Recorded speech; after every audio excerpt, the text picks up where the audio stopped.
So this is a great opportunity today because this is I've been looking forward to this for a while because for two reasons. I've known Josh for a while. We have Josh Farley with us. It's our first production of the year, 2025. And you're a perfect fit for this, Josh, for the simple reason that I've watched you for a little bit in your career and you've talked to me a little bit about your career and the trajectory of your career. So I know kind of, I'm going to let you elaborate, but I know kind of how you started. Mm-hmm. And I've watched you diligently grind and make adjustments over time to get to where you are today. I mean, as recently as this past week, I noticed you hired 2 people to add to your team. So I know it started with just you, and then you and Ian Dixon, great guy. And then you've kind of, made some moves in addition to that, some mentorship that led you in different directions. I want to get into all that because in my estimation, January 2025, there are a lot of people that want to hear, how do I scale, right? And you scaled in a tough market. 2024 was not an easy market. But before we get to that, I have to ask you one question. Since you are our leadoff batter, what's your walk-up song? Walk-up song right now is The Biggest by Big X The Plug. That's Tony's jam, but we play it every day when we walk in the office. Oh, do you? Yeah. Okay, so now I have to ask you this too, because I know you're a big gym guy, right? And I see your content with your headphones on. Is that your gym role too, or is that something different? Dude, I'm a weirdo when it comes to the gym. I listen to podcasts in the gym, and so many people are like, "There's no way you can train listening to a podcast," and I'm like, "Bro, I don't care." Like, I disagree with that. When I'm training, if I have to go in and jump on a treadmill, I'm a podcast guy. Yeah, for me, I think like I get an hour before my phone comes off Do Not Disturb. And for me, like if I could listen to music or I can learn something, I'm going to just try and learn something that day. Okay. And it gives me something, especially like being a leader in the team.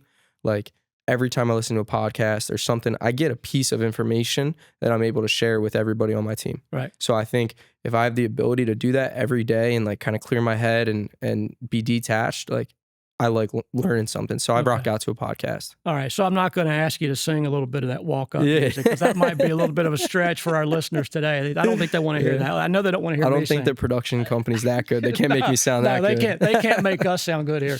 Yeah. So let's digress, right? Because like I said, it is January. People want to hear, people would love to emulate, I would imagine, what you have done. So I'm going to go all the way back to what was your very first inclination that real estate is what you wanted to do for a living? And how long ago was that? So I think first thing for me, realizing that real estate was the path I wanted to go down, was I had a mentor early on in life that was very successful. He was flipping Fishtown before like Fishtown was a thing. And he moved to Miami. He was young. And I would go down there a lot and I'd see him. He was, had a nice house, or he actually had like a condo at the time on the beach in Hollandale, had a yacht.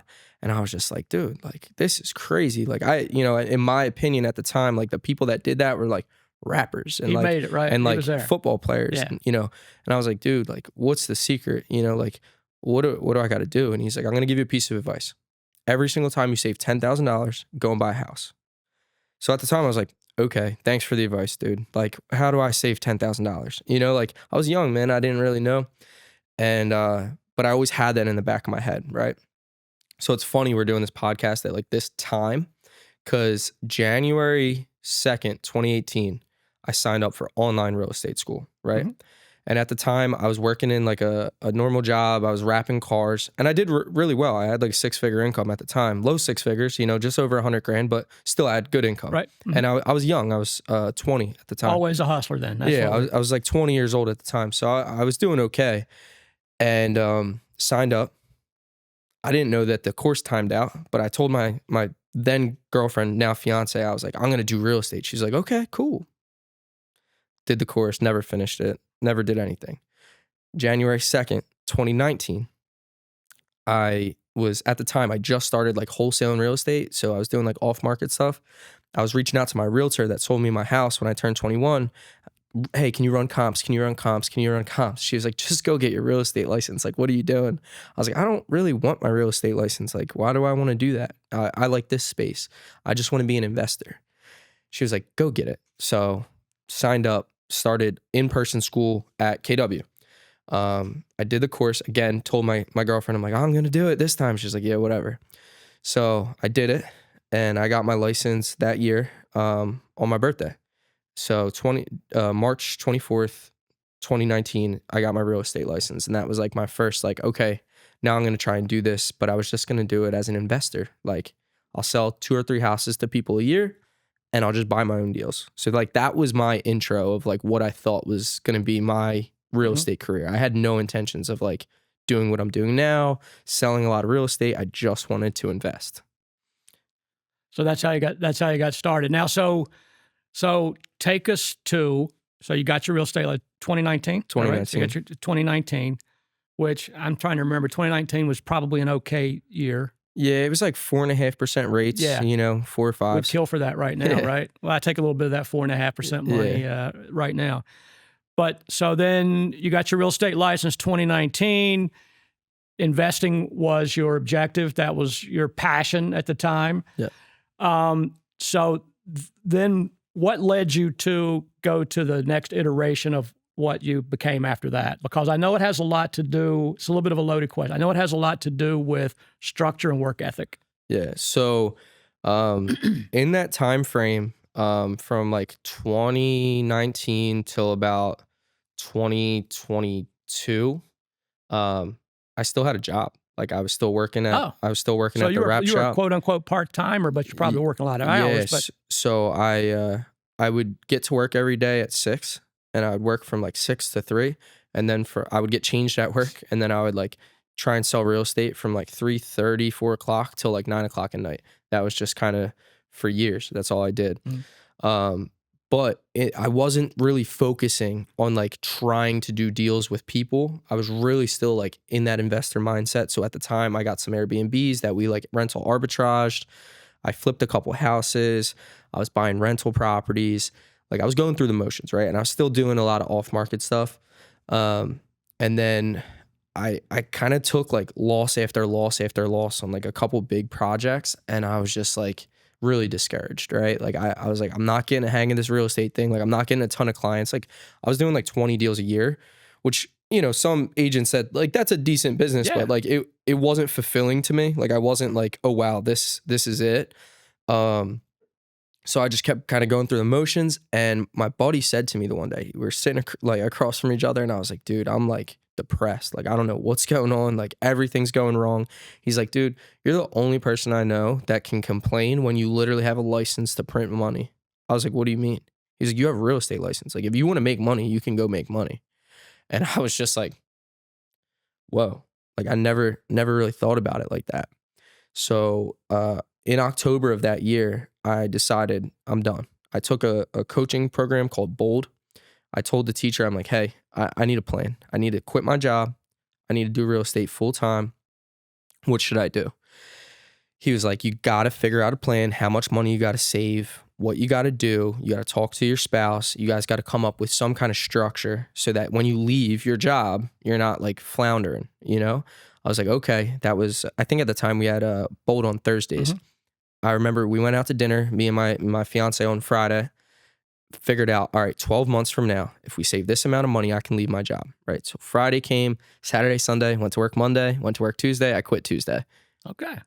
Didn't have any kind of foundation. So you jumped. You just jumped. I just said, screw it. I called her.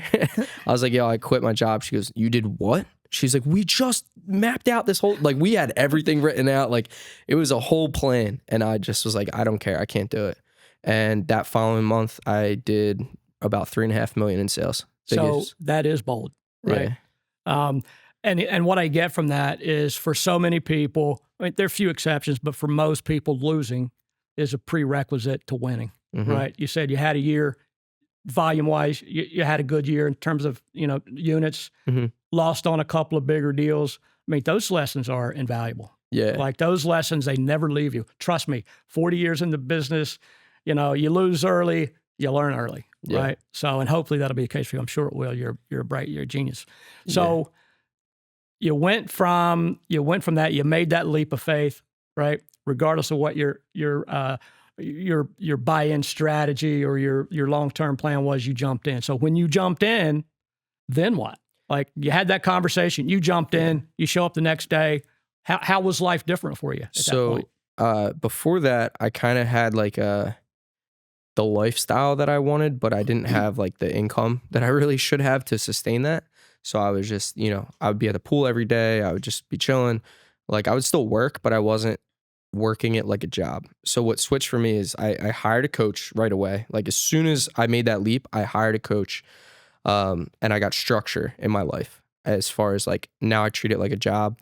And you know me, you were in the office all the time. You see, I'm usually there right around 8:30. I'm there all day.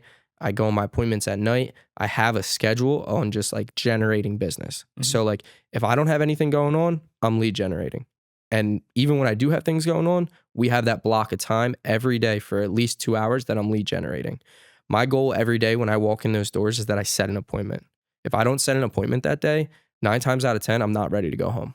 And if I do go home, I don't feel right. So I end up lead generating again at night. So I have that. It's like a non-negotiable. So your lead generation, your block time is 2 hours. 2 hours minimum. I know firsthand from seeing you that when you started your lead generation projects, I know you put in more than 2 hours. Yeah. I'd show up in the morning and you're in that dark room doing lead gen. I'd leave. Sometimes I'd come back at night, teach a class. You'd still be in there, 3 screens doing lead gen and making cold calls. Yeah. Not everybody can make cold calls. Some people just don't have the desire, right? It's not easy. So talk a little bit about cold calling and how you feel about that. And if it was something you were opposed to and came to love, how did you come to love it so that maybe some of the people listening can adapt that mentality? So I obviously, I'm one of the coaches at KW, and I focus on the growth side of things, right? So I probably But you grew into that. I did grow into that. So I have a biased opinion on when people say that cold calling is not for everybody. And this isn't a popular opinion, but if you want to win and you want to win at a high level, you have to do things that you don't like. I don't like to cold call. I cold call because it funds my life. I choose to cold call just because I know it's going to get you results. At the end of the day, there's business out there to be had, and the people that are willing to make those calls are going to get that business, right? I want to be one of those people that get that business. I don't thoroughly enjoy it. I have 2 full-time cold callers now that cold call. So I'm kind of getting away from having to cold call cold leads. Now I'm only calling the warmer leads. So it's scalable. It's kind of catered to what you want it to be. So like you don't have to just be the guy that makes 1,000 calls a week. You can be the guy that spends some money from your commissions and get somebody to do that for you, but then you just call the hot leads. Mm-hmm. At some point in your business, if you want to be great, you're going to have to do it. And that's what I've always learned. So for me, it was like, just do it now and it will get easier. Don't wait until you need to grow and not be able to do it, right? So my old coach was strictly for sale by owners and expired listings, and then circle prospecting last, right? So that's what I got coached on. He was like, if you want to go from here to here, you need to fill in those gaps of business, right? Right. So at the time I was in business for a little bit, so I did get some referrals. I'm kind of popular on social media. I'm consistently posting. People reach out to me. I get some social media leads, but it doesn't keep me doing 5-6 plus deals a month, right? So I needed to fill them gaps.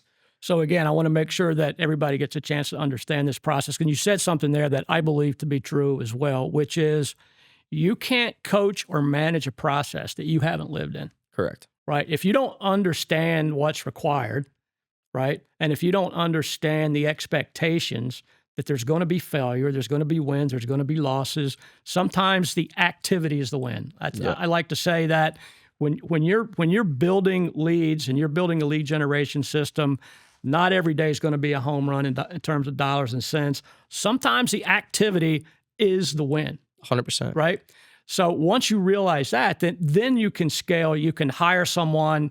You can help manage their expectations, their daily tasks, their hourly tasks, to get the results they want to get. That's, I see people that want to just hire people to do something and outsource it without having put the groundwork in themselves to fully understand and comprehend what's required of them to make those kind of, goals come true. Yeah. So, kudos to you for putting in the hard work. So I know you say 2-hour lead generation a day. I happen to know for a fact when I first met you, it was a lot more than that. It probably still is a lot more than that, Right. On my calendar, it's 2 hours, but Right. sometimes I'm locked in, and like, I do enjoy it now as a game, right? For me, it's enjoyable to get somebody that said like, no. check one, check one, win, loss, win, loss. Right. Yeah, man. It's like, and like, we kind of have like our own little wing in the office.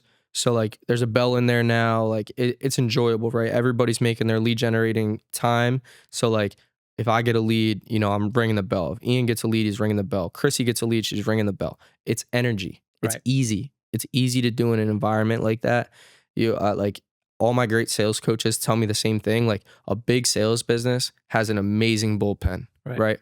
So if you got all them guys in the bullpen making the calls, camaraderie, it's going down, it gets easier and easier. You know what I mean? So like the struggle with real estate and why I'm building a team is because real estate's a lonely business when you're a solo agent. Right. You can be lost in the sauce for a long that time. critical mass, I say the same thing about the mortgage business too, is like, everybody's a little more independent now than they used to be. There's no bullpen. There's no critical mass of people that you can bounce things, off of and brainstorm with. I think that's hugely missing. I think in a lot of businesses, it's coming back. It's definitely going to come back. So I want to go back to another thing, and I don't want this to be an oversimplification, but the thing with cold calling too, because I've heard you cold call before, is that when you're cold calling, you're not Josh the realtor. You're just Josh. Your authenticity when you talk to people on the phone, the authenticity, the relatability.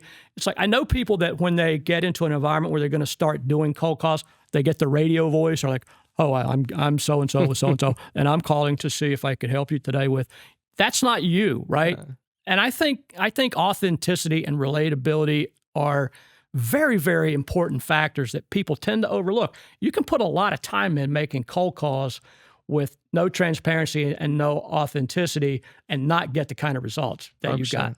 Would you say that's fair? Yeah, 100%. We have a new guy in the office. He's not on my team right now, but I let him work out of my office every day. I hear him making calls, right? And I tell him the same thing every day. And he's getting better. Like, as he does it, I kind of critique, figure it out. And I know it's not his thing, right? Like, he doesn't want to be doing this. He's choosing to do it. I didn't even tell him, like, I actually told him not to. So I'm like, look, if you want to do it, you're going to do it. But I think you might be better off doing something else in the beginning. But he's still grinding. So I respect it. But enthusiasm sells, right? Mm-hmm. If I call you today and I'm like, hey, Gary, how you doing? This is Josh. You're not going to want to talk to me. But if I call you, yo, Gary, what's going on, bro? You don't know me. You're like, who's it? Yo, this is Josh. I work over at KW. I was calling you about 123 Main Street. Just wanted to see, would you guys be open to an offer? Right. Right. You're like, wait. Like I'm catching you off guard. So it's a pattern interrupt to make you let your guard down. Right. So when you can do that, it only comes from making 100 calls. But I tell people all the time, they're so nervous they're going to screw up on a call. Right. I'm like, listen, there's 17,000 records just in Levittown alone. Right. I'm sorry to tell you, man, you're not going to win all 17,000. So why don't you just go and practice? Because at the end of the day, if that guy says no, you can call him back a year from now. He's not going to remember you because you didn't even make an impact at that point. So that's a good question because I know it changes. I know it changes based on market conditions. I know it changes on, how comfortable you get, in that business model. But what is your personal expectation for lead generation? If you make X number of calls based on where you are with your experience level, what do you expect the return to be conservatively? Yeah. So I don't like punch dial. Like typically if I am cold calling, it's on a dialer, right? Mm-hmm. So for 300 dials, give or take, it's about 25 contacts. From those 25 contacts, I usually set an appointment. Okay. Yeah. That's I need numbers. 2 appointments usually to convert. Okay. So I know, all right, if we want to do, 2 or 3 deals that week, like we're trying to be somewhere around 1,000 dials. Right. So my observation is I saw Josh in that mode, the lead generation mode, and it was Josh doing Josh things, right? Then all of a sudden, this guy named Ian Dixon, great guy, he shows up. And then from that point, you're still doing, your lead generation and all the things that you do. And Ian is like, taking some of those calls, is what I saw, and helping you with that. And then obviously at that point in time too, you got on the leadership council at KW, and then you created a team. Now your sweatshirt says RLM. You want to tell everybody what RLM means? Yeah, so RLM originally was Real Life Monopoly. When my whole brand started, that was even before I was really like selling real estate like this. It was just my investment side of stuff.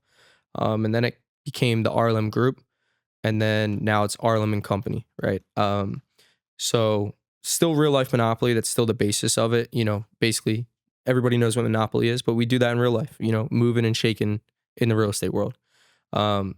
Originally, it was the RLM Group, and then when Christina and Tony partnered with me to build the team out, I wanted to make it something that I could recruit winners. And the biggest thing with a winner is a winner doesn't want to work under someone's last name. Right. So at the end of the day, like I really look up to like Jim Roche. I look up to Chris, all them guys, and they're all doing a similar thing, right? Where to get people to work under a brand, I want it to be something that I could leave one day and it doesn't have to change. It stays the same thing, and it's something that, is just a brand. It's a household name like Nike. So that was my like thought process behind it, and I've embodied that, and everybody that works with us has embodied that. And I tell them the same thing. Look, you're still Gary, right?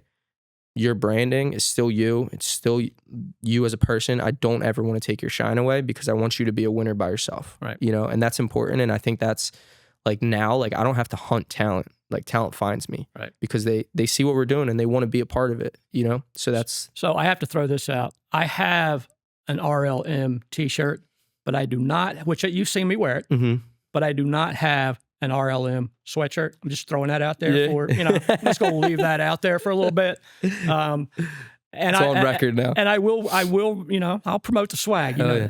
So tell me, you built your foundation on lead generation. You worked it hard. You found success. You added a person in Ian. And then at some point you decided to create a team. What was the trigger for you? What was the light that said, okay, now I'm ready? And or what's my next process for scaling RLM? I think the biggest thing was I had a VA, right? So I had a virtual assistant. I think I want to say somewhere around 9 or 12 deals under contract at once, and everything went wrong. The VA screwed everything up, sent a termination to one of my clients before I called my client. That's not good. They sent a deed package to a buyer. For those that don't know what that means, they sent the seller docs to a buyer to fill out. It was just like one thing after another. And I was like, all right, everything's going to burn down around me. Like that's where we're at. Like I'm done. Like, it's over. And I was like, I need to hire an assistant. At this time, I was working with Heather full time. Like Heather was my coach. Right. Like, she was guiding me at this point. And she was like, you need a full-time admin. And I was like, oh man, that's a lot of money. Like I was looking at the salary. I'm like, I don't know. Like, and at the time I didn't really put a really big circle around what's this worth to me, not what it's costing me. Right. And that was the mistake that I was making, because I was trying to be cheap.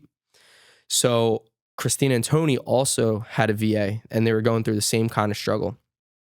And I always joked with them. We've been friends for a while now. Chrissy actually gave me my first commission check ever when I got in the business. So like we've known each other for a long time. And I was like, yo, what if we just started this mega team? And they would always be like, yeah, Josh, no. So I said it again. I was like, yo, what if we just start this mega team? We'll split Emily. She'll be our admin. And we just see what we can do. We don't have to grow really big right now. Let's just partner and we'll figure out everything else. And they're like, let me think about it. So I kind of like thought about it. I'm like, is this going to be something that I can go really big? Right. And they came back and they were like, yeah, let's do it. So I talked to Emily. I got her to quit her job, come work for us. Which was a major coup, by the way. Emily does a great job, but she was ready. she is the person that most people wish they could have in their business. Yeah. We always joke about it. Like, it's really like Emily's like the fourth partner. Like, from the level of service she brings to our clients to the things she does for me to make my business run smoothly. And she's like, I don't know how to like phrase it, but like, she's very good at adapting to the person to make sure she's doing her best job. Oh, she's right? definitely a people So person. like for me, I'm not as like back end as Chrissy is. Like for me, she's really just like deals. Like that's all, like she does all my stuff for me. Like I don't have to think about anything. I just print money, right? So I go headhunt, I find business. She makes sure everything's running smooth, right? For Christina, she's doing a lot of like putting her contacts into command. She's doing follow-up. She's scheduling showings. So it's two different jobs, right? That she does for me and Christina, but she doesn't skip a beat, right? So when she goes from her to me, it's all the same thing. So it's really impressive of how she operates like that. But in the same time, like she's still a rock star agent. Yeah. You know, she like closed like 20 deals this year herself. So like while running my business and Christina's business. So that's why the other admin came into play now because of that. But I think that was my big step, was like being willing to like make that leap, commit to that monetary, you know, what we're paying her a month.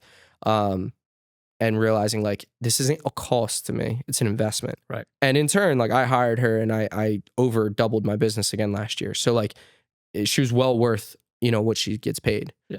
I have two asides to that. And I'll go back to 10, 12 years ago. I was managing a large group of loan officers. I had like 18 or 20 loan officers in a region.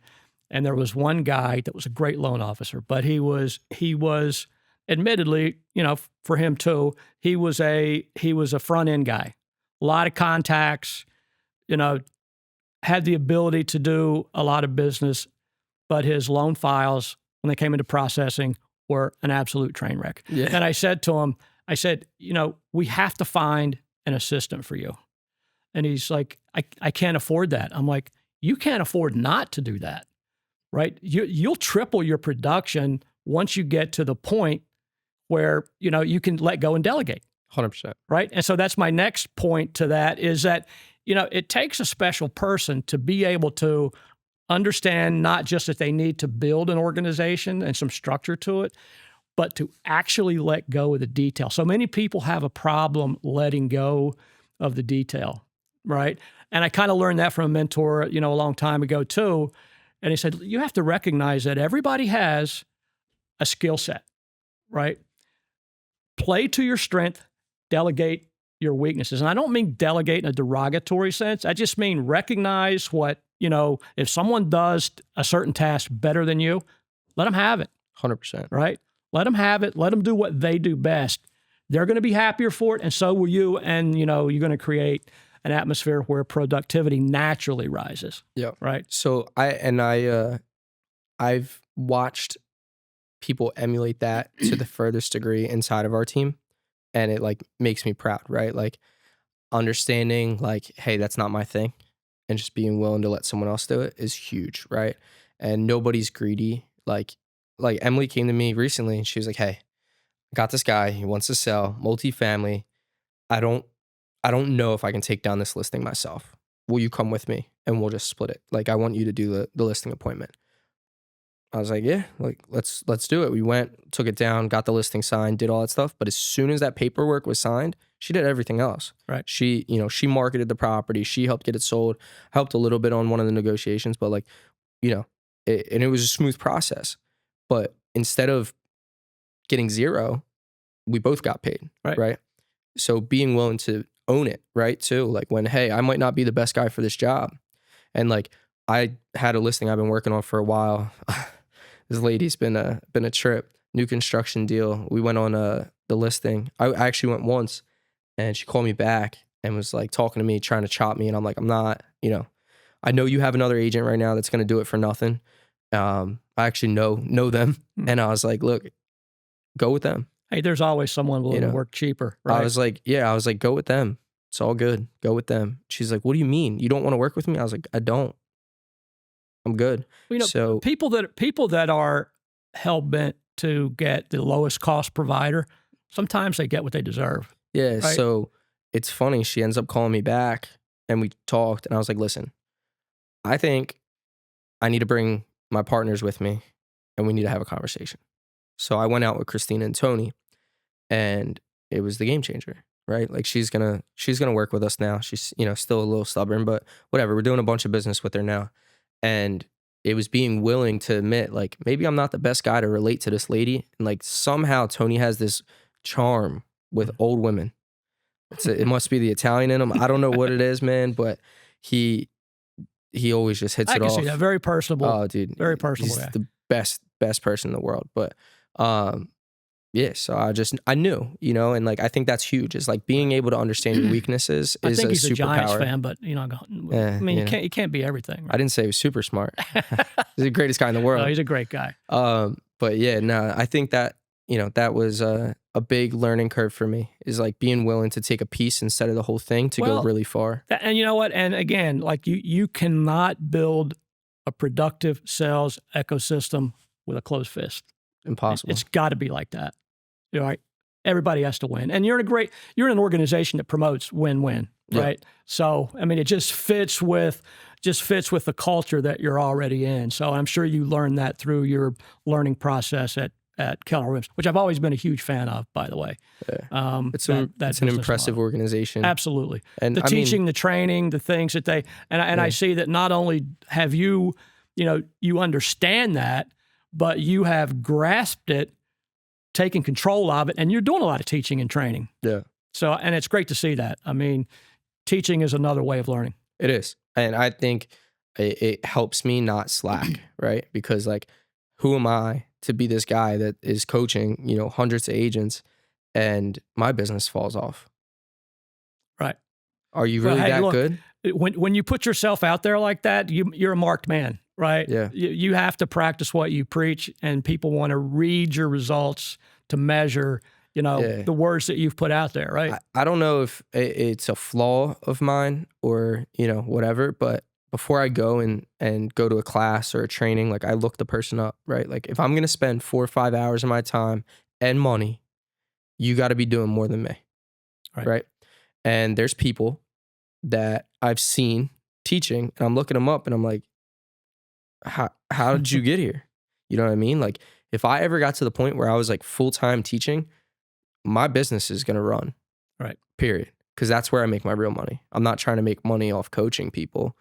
I like making money selling houses. You know what I mean? So like I look at stuff like that and I'm like, who vetted this guy? Like that's important to me. I don't like, I don't like that side of things. It's a weird world. So now you have how many people on your team? 5? So we have 9 agents and I have one full-time assistant. Okay. So that brings me to, thanks for that information. I think, that's good information on, how to start from where you started to where you got to and the steps and the mentality that's required to do that. What's in store for Josh and the RLM team for 2025? Like what's your plan? And I know you spend a lot of time planning. I don't expect you to divulge your whole business model for people, but like what's your prediction? What's your personal plan and what's your overview for 2025? Where are we headed in the real estate market? So for the team, basically this year we just did just under 50 million. Mm-hmm. And that we didn't have 9 at that time. We kind of got there towards the end of the year. I'll have to check my records, but I don't think I got very much of that business, by the way. We can revisit that. So we're trying to be somewhere around 75 million end of the year. Looks like 215 units on paper. Right. So that's the plan. That's kind of where we're focused right now. I think at that point, there's going to be a lot of changes that come towards the end of the year if we can hit those numbers. Mm-hmm. I already think we're on pace to do it. So, that's incredible. And that's thanks to, a lot of generating business that comes back to us, a lot of rehabs coming up, a lot of new constructions coming up. So that's my main focus. Back end wise is getting really, really structured, right? So we have a lot of events coming up this year. We raised a lot of money in sponsorship to be able to, put on a lot of impressive events. We're taking 150 people to the Phillies game. We've rented out, trampoline park for all the kids to come. That's like almost 200 people. Doing a private party for all of our VIP clients in February at Midnight Pasta. I don't know if you've seen that yet. It's a cool spot. So we're starting to focus more on like recurring revenue, right? So building a system that we bring those referrals in. Right now we have, outside leads. We have some lead aggregators that bring stuff in, cold callers, things like that. But eventually, over the next 2 to 3 years, I would love to not have to do any of that. I would love to just be events-based, client referrals, client interactions to generate the business. So we're really focused on that and doing a lot to, keep our clients close, let them know we care about them, kind of building that system that, lower your cost of doing business by raising the quality of business we're doing. I love that answer. You know what I love most about that answer? And most people wouldn't do this. You gave a response to that question without saying, well, if interest rates go to, I mean, you're determined to build your business, to scale your business, regardless of things that you can't control. And that's a beautiful thing. That's what I'm hearing. You don't hear that often enough. That, I'm gonna manage my output by managing the level of service. I can't tell you how many people that I ask, and I ask that question a lot to people. Yeah. What are you anticipating for 2025? And almost every time they start with, well, if interest rates, so immediately they're taking The cop out. their ability to scale and laying it off on circumstances by which they have no control over. Yeah, I mean, we talk about this all the time, man. People had the worst year of their business ever last year. I continue to triple my business every year for the last 3 years. Right. I don't look at any of that stuff as far as like I don't get consumed with it, right? People get very stressed out about who's going to be in office, what are interest rates going to look like, what is NAR doing, what is this, what is that. The people that focus on those things are never going to get to where they want to go. I focus on myself. I don't look at who's next to me. I look at, some of the guys that are doing more than me as inspiration. They're not my competition. I'm focused on me, Right. But I never forget that there is people trying to take my spot every day. Right. So I continue to show up. Yep. You know what I mean? So Well, like, hey, look, persistence is highly underrated. I mean, it is. Things just don't happen. You have to be persistent in your actions to get the kind of results that you need to get. Yeah, and I mean, at the end of the day, like I post about it all the time. Like I don't do anything special, man. I'm just a guy. I'm just a guy that knows how to work, and I've learned that being consistent creates you being good, right? So I went from being okay, I went to being good. I consider myself pretty great when it comes to sales, but at the end of the day, I'm just consistent. Yeah. If you're the best guy in the world, but you show up 2 days a week, and I'm okay, and I show up 7. I'm gonna beat win. you. Yeah. It's like I said, the activity sometimes has to be the win for 100%. future things. And shout to Miranda on my team. She posted in our chat last night. She went on a listing appointment. They used a different agent when they bought, I think 2 years ago. And they said the reason they called her was because they seen how much she posts on social media. Right. That's it. She's So consistent. let's give props to your team. Give a shout out. Let's hear the names on your team. So obviously we have Christina and Tony. They're, their mom and dad. They make sure everything goes smooth. Like I'm like the fun uncle, Right. They're Christina and Tony who? Let's give them full shout outs. Christina Krajcek and Tony Krajcek. Okay. They're literally the heart and soul of RLM. I love them. I couldn't do this without them.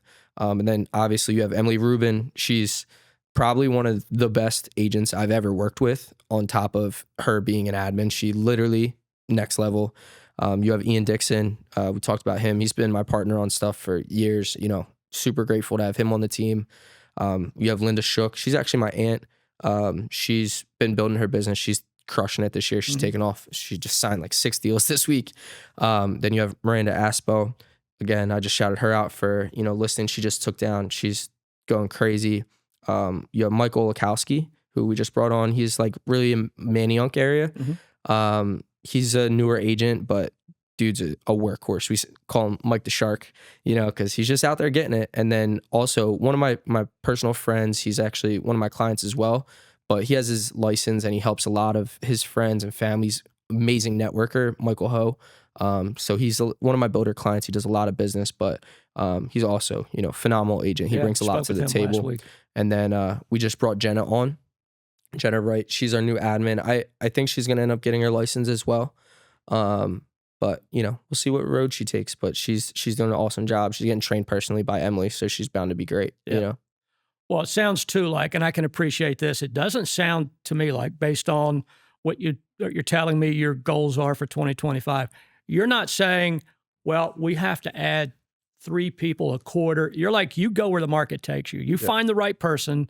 If they're a fit for your team, then you embrace them and you bring them in. It sounds like that's how you're building. So there's a lot to be said with that, right? So we based our goals off of before we brought Michael Olikowski on. And my thing is, I really wanted to add 5 people to the team by the end of this coming year, right?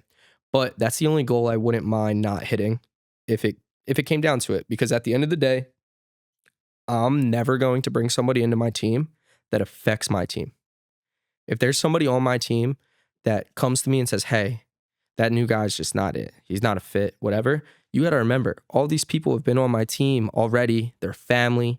They all interact every day, and none of them are giving me a problem. So if I bring one person in and now there's a problem, who's the problem? Right? So I'm never going to sacrifice their workplace. I'm never going to sacrifice their culture just to grow. It's not worth it. So you guys service Pennsylvania, and you have New Jersey licensees in there as well, right? And county-wise, you're like all counties, or do you have any specific?